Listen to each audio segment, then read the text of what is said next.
good day mga ka-blockmates. So dito kami ngayon sa Samuel N1. I'm with Sir Ezekiel. Dito kami sa Invictus Federation of the Construction Suppliers of the Philippines. So, as you can see, nakita niyo yung event ongoing. Ang ginagawa natin dito is kasama natin lahat ng mga architects and also our other clients. Sir Ezekiel, ano ba sabi mo sa event niyo?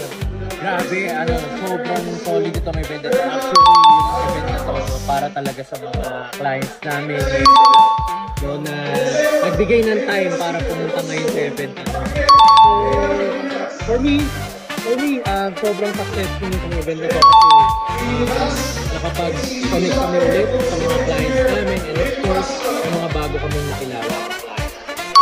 We're very happy na for Invictus, for letting us join this event. And also para mas marami nakakalam na meron ng AAC Blocks dito sa NCR. So, makita mo, nagugulat sila kasi once na sinabi namin na may planta dito sa NCR, and then nakakatch namin na interesado sila sa produkto natin. Sige, since nabanggit mo na may sarili tayong planta dito, ilan days ba ulit yung lead time natin? 2 to 3 days, kaya natin mag-deliver ng blocks kahit ilang truck na yan. Grabe, di ba? Ganun lang kabilis. 2 to 3 days lang nandyan na yung blocks nyo. Eh Sir Jeff, yung ano ba? Yung gaano ba karami yung kaya natin yung manufacture ng blocks? Kaya natin mag-manufacture ng 3,000 to 5,000 pieces a day. Grabe. So, by that, malalaman nyo talaga na hindi kayo mabibitin sa mga achievements. Kasi tayo, masusuportahan namin yung mga malalaking project. So, tara! Punta natin. Let's go! Engineer Ron De Silva.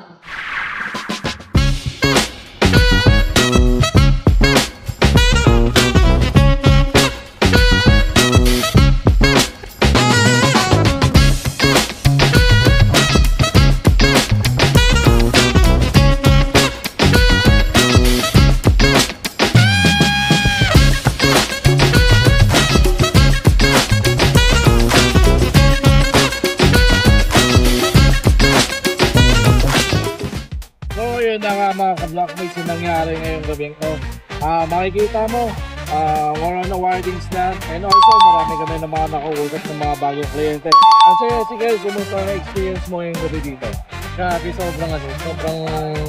sobrang generous ng event na to, no? So, sobrang tuwan-tuwa yung mga clients ngayon, yung mga customers, or yung mga guests natin kasi bago sila umuwi, nakapag-games pa sila.